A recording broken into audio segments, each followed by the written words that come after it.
This is Martin Giles of the Guildford Dragon News, and today I'm with Tim Anderson, the lead councillor for finance at Guildford Borough Council. Hello, Tim. Hello, Martin. So earlier this week, the budget forecast was debated by the Guildford Borough Council executive against the background of no government grants for the council and, of course, the effects of the pandemic, which has reduced your income considerably, or the council's income considerably. So can you give us a summary of the budget challenges you're facing? Sure, yeah. Well, we've been looking at the period 2021 through to 2025. And for the first year, the deficit will be approximately 2 million, rising to a cumulative total of 4.4 million by 2025. Local authorities are not allowed to borrow to cover their deficits, unlike central government. So we have to balance our budgets.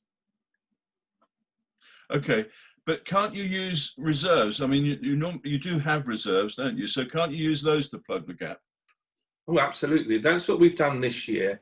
We've used 6.7 million of reserves, but that leaves us with only about 6 million in the pot.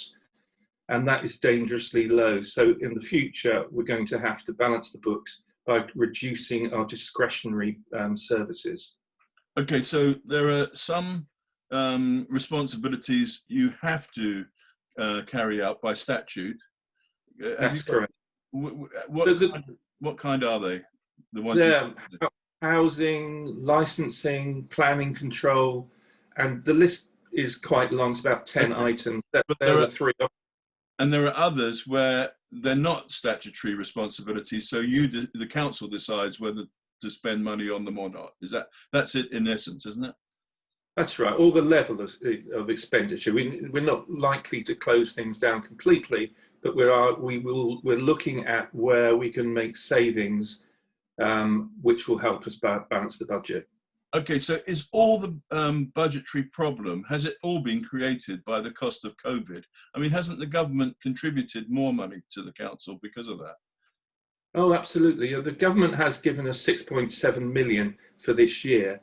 So you can see the difficulty, the government gave us 6.7 million, I beg your pardon, and we've had to contribute 6.7 million in reserves. That shows the big hole that's been blasted in our finances by COVID. And it's not just the cost of doing all the things we've done, like running the Spectrum as a hub for distribution of all sorts of PPE and so on across the whole of the county, not just the borough. It's because we have such a drop in our income streams. Car parks is a great example. In a normal year, we get £12 million from the car parks, £1 million a month. This year, we expect it to be around half that. And forecasting when and how that's going to change is very difficult. Working from home is not going to stop after the pandemic. Online shopping isn't going to stop.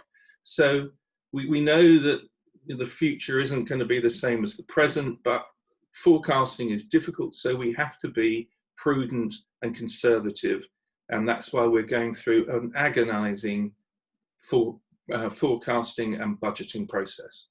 So how much has the GBC spent on COVID, and what actually were the budget items under that title? Yeah, well, it's 13.4 million in the current year we've spent. I touched on running the Spectrum as the hub for the whole county, which was quite a big expense. We've provided meals and for the vulnerable and in the borough. Plus, we've had staff going out, getting people's prescriptions. And of course, a big expense was the temporary accommodation. We took all the homeless off the streets into temporary accommodation, like the Travel Lodge. So that really was a big commitment to supporting the community at this extraordinary time. Okay, so now the COVID pandemic problems, budgetary problems, they've come closely after the disappearance of the government grants. So how does the council normally balance its books these days? Well, the council Without has the had grants, I mean. yeah. Well, the grants are pretty much zero now. I've touched on the extraordinary money they've provided.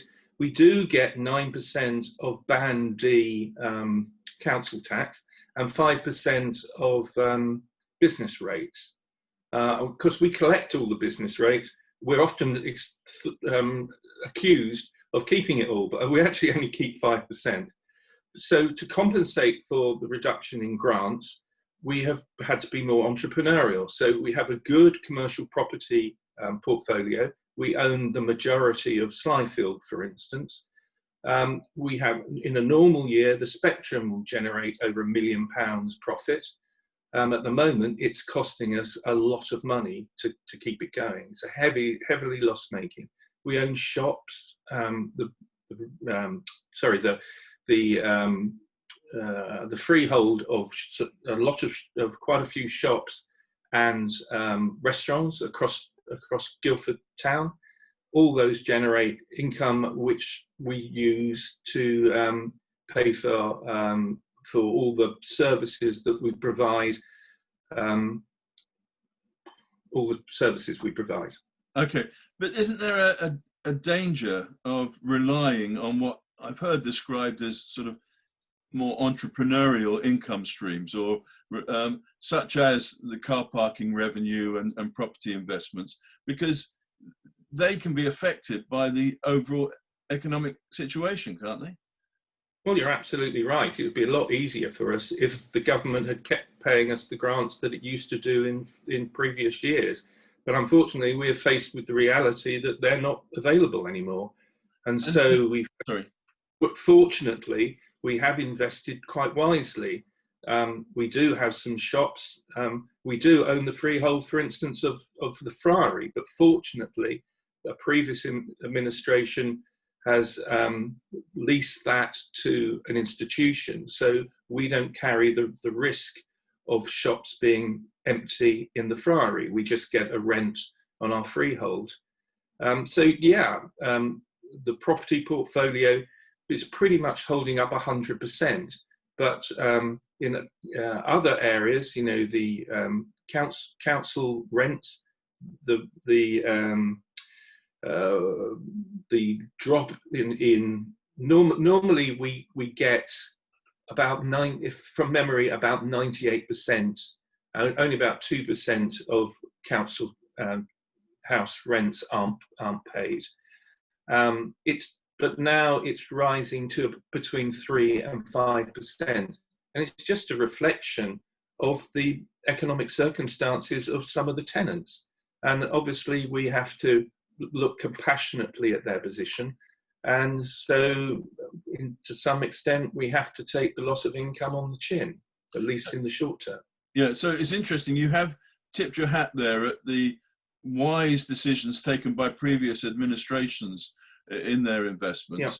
Yeah. And that should be borne in mind. But also, what I'd like to ask about, isn't there a conflict of interest with the car park revenue in particular, where you have some drivers trying to, some motivation to get people out of their cars, while at the same time, the people in the cars are providing such a lot of money for the council? Well, we have a green agenda, Martin, and so it is a bit of a dilemma. On the one hand, you want people to do the park and ride. On the other hand, you don't want people mixing too much in confined spaces like on a bus. And so during the lockdown, we were encouraging people to drive in. And of course, we made all the car parks free to enable people to drive in and carry on working.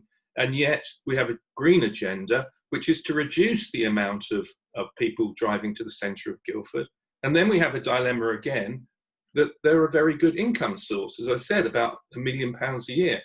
I have to say that, a lot of the decision making on the council is not binary. It's difficult, and we have to juggle various priorities and try and come out with the best solution. And hopefully we get it right a good percentage of the time. So is there a strategy, a longer term strategy for trying to reduce your dependency, particularly on car parking? Well, yeah, I mean, we have two car parks, Guildford Park and Bright Hill, both of which we'd like to redevelop for housing in Guildford. Bright Hill, for instance, originally was Victorian housing. It's been a car park for as long as I've been coming to Guildford, long before I started living here. And it's a great shame. And yeah, we have development plans for both of those sites, and we hopefully will move those forward. So we're not, we have 5,000 car parking spaces in Guildford. We're not wedded to keeping that total. But we'll be quite happy to reduce that over the coming years and replace the car parking with housing. And Okay. of course, we have that in our housing revenue account. We have a lot of reserves, but unfortunately, we can't tap into those reserves for revenue expenditure. We can only spend that money on housing, and so we do have the resources to do this move from car parks into housing. And of course, we own quite a few brownfield sites in the town and outside the town, and we'd really like to meet our housing targets by utilising those brownfield sites. Now, you've warned that there are some difficult decisions ahead for the council, and some of the choices and information seems to have been reserved for closed sessions at the council. Why is that? What kind of information needs to be kept secret at this stage? Well, good question. We've only actually had one closed session, and that's when we put up some theoretical charts which compared our discretionary expenditure on certain areas against that spent by comparable councils. And in some cases, we spend a multiple of what comparable councils spend. But this is at the moment a subject of analysis. And what we didn't want was people saying, oh, they're going to cut that service and really get upset about it, or it would result in some of our officers thinking their jobs were on the line, when our officers who have performed, particularly, I like to say, over COVID, incredibly flexibly responding to all sorts of needs across the borough. I wouldn't want them to think their jobs are on the line when this is a completely theoretical analysis. And the really in-depth analysis is taking place now and will carry on until the new year.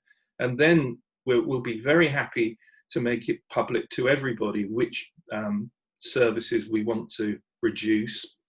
But this is a very difficult balancing act. We realise that a lot of the discretionary expenditure does help make Guildford different. We have a beautiful town which attracts tourists, so we need to support the infrastructure and the attractions that people come to see.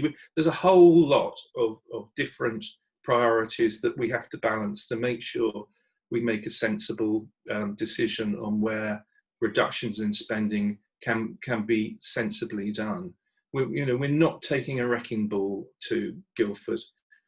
All of us got elected to do because we love Guildford, and so it's a very difficult set of decisions we have to make, but we will do them sensibly and sensitively. Okay, now one of the options that was on it is public is combining with other local authorities. Is that being considered seriously? Absolutely. We have had talks with other boroughs. It does make a lot of sense. We do share some services with the likes of Waverley, where Guildford runs combined services in about 2 or 3 areas. So it's not as if it's totally untried. We're already doing it to a degree. So yes, obviously we're wholly opposed to one unitary authority across the whole of Surrey. We think that's completely undemocratic and unworkable. But there is scope for combining with one or two other boroughs, and we're looking into those possibilities at the moment. But will residents get a say? Oh, yes. Well, that's what we'd like. And we first of all, it looked like we weren't going to get a say as a borough, and then the people weren't going to get a say. And, you know, even at this budgetary process, we're going to have a survey of 1,100 people across the whole of Guildford, and that will start taking place very soon and will run into the beginning of the new year. So we'll be able to assess what our residents' priorities are in terms of services and put that into our decision-making process. So yeah, we're in, you know, my party, R4GV, we are both devoted to representing our residents and having a transparent council, so we're answerable to our residents. Councillor Tim Anderson, thank you very much for giving your time to the Guildford Dragon this morning.